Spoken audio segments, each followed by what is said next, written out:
all the members of parliament who are the voices of the people of West Nile. I want to recognize my brother here who came so many times to Gulu. Religious leaders, distinguished guests, the military, our men and women in uniform, fellow leaders, people of West Nile. Mr. President, I also have my children and Bazikulu here today. I'm now a grandmother. The people of West Nile, ladies and gentlemen. Azi minera titira, emingoni, na roba kuta, maybe, maybe. Our default. I also recognize my team from Gulu, led by Afande Otiama. Thank you for coming. You have been taking care of me for 6 months in Gulu.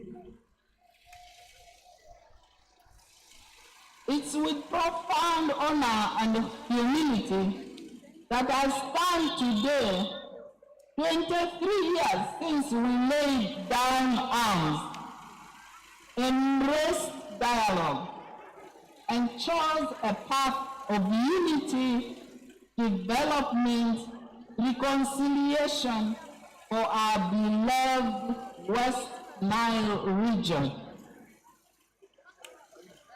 Today, we are not merely remembering a date. We are reflecting on what has happened ever since. We are celebrating a triumph of spirit. We are honoring the courage it took to stop fighting, a vision it took to begin rebuilding, and the sacrifice it took to forgive and move forward together. In that spirit, I remember Afande Kale Kaihura, with whom I came here after I visited Arua in 2000. It was Kale Kaihura who came with me and met the Secretary General of UNRF2 and the political commissar, which led to the meeting between Afande Bamze and Afande General Saleh. Thank you, Kale Kaihura. Your Excellency, allow me to express my deep gratitude to you, not only as our president, but as a peacemaker and somebody who forgives.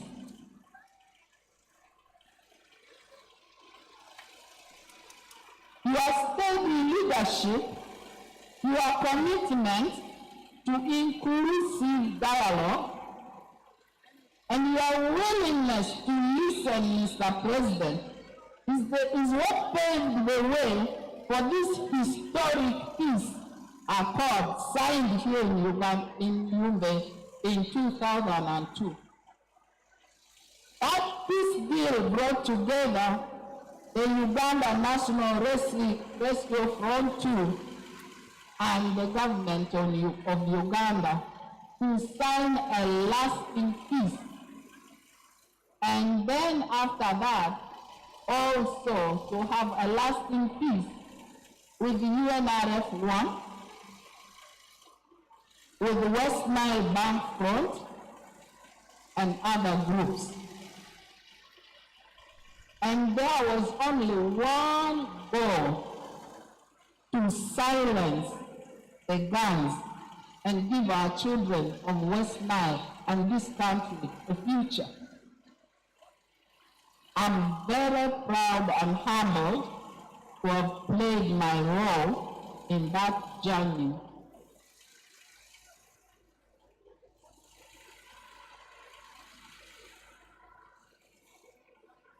a daughter of this soil, Mr. President, and a committed servant of the people, I worked closely with all sides. We risk much, but I believe in the possibility of peace always. I remember the pain of our people.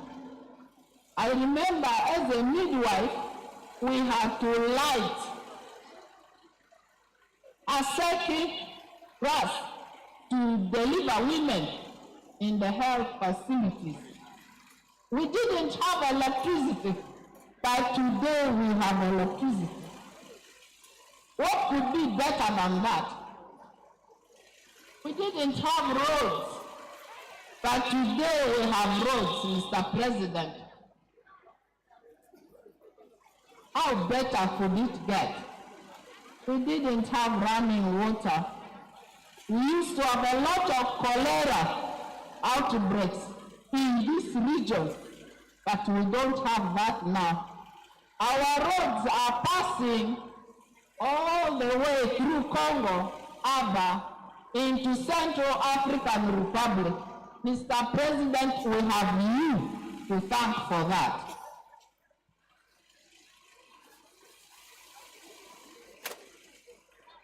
I remember too the fear and the displacement and the loss.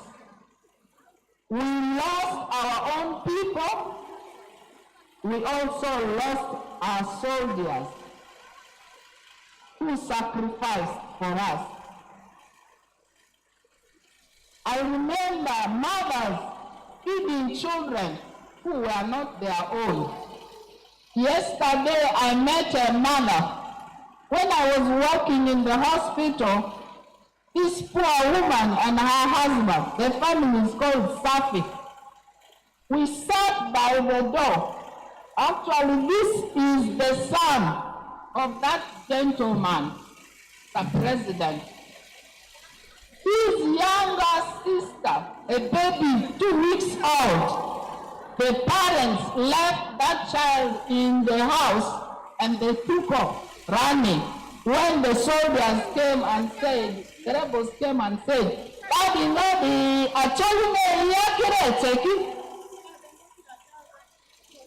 I was 7 months pregnant. I had to go back into the house, pick that little baby, and I chased after the parents. And when I finally caught up with them, the husband and the wife said, in Lubara, if the woman and the man are still there, they will get more babies. They had already forgotten about that little girl. But she's now married and has kids. I want 4.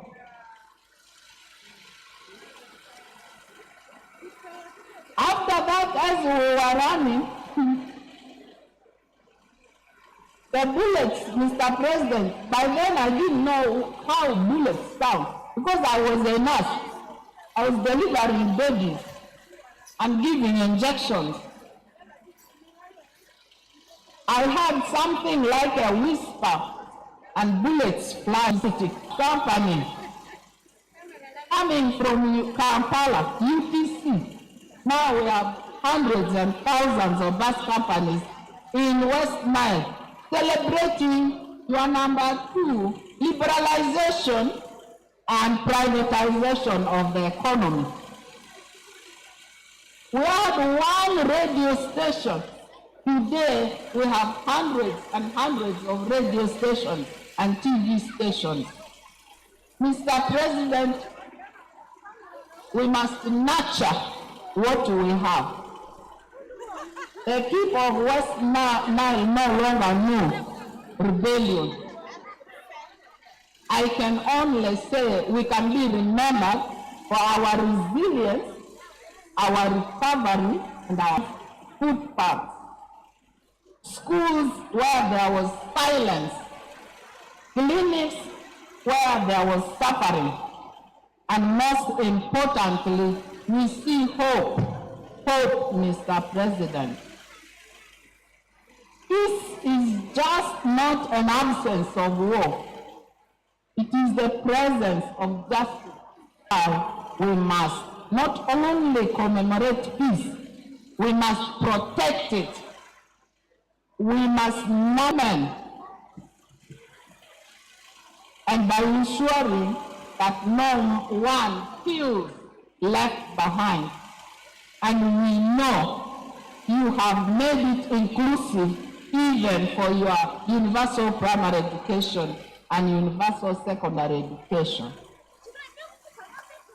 Your Excellency, thank you for the so boring. Listen to your president.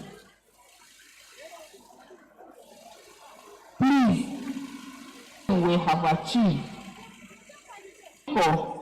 You are the custodians of this peace. Defend it with ideas, not arms, not guns. To the former commandant, the people who fought and then signed the peace, you made a hard choice to lay down your arms and weapons. Let history remember you, not as rebels, but as rebuilders. To our partners in government, and the civil society and the international community who worked us during that fragile moment, thank you.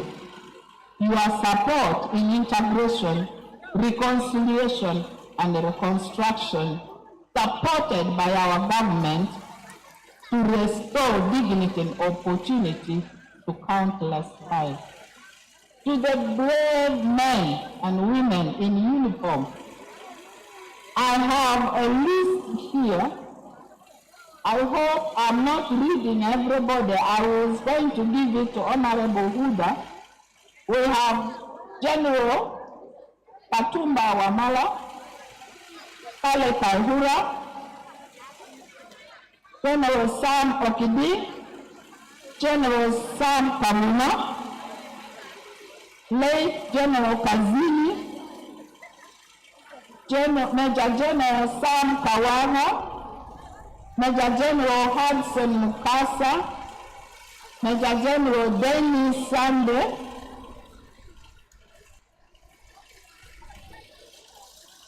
Brigadier General Fenekasi Mujeni, General Jason Katagarasi, late General Obiare, Major Kagwa, I.C. Katende, Lieutenant Colonel Magezi, late, Major Kabuka, late, Captain Bukuni, late, Lieutenant Colonel Mukoro, late, Captain Nazalio, Colonel Patrick Yingi, Major Sebi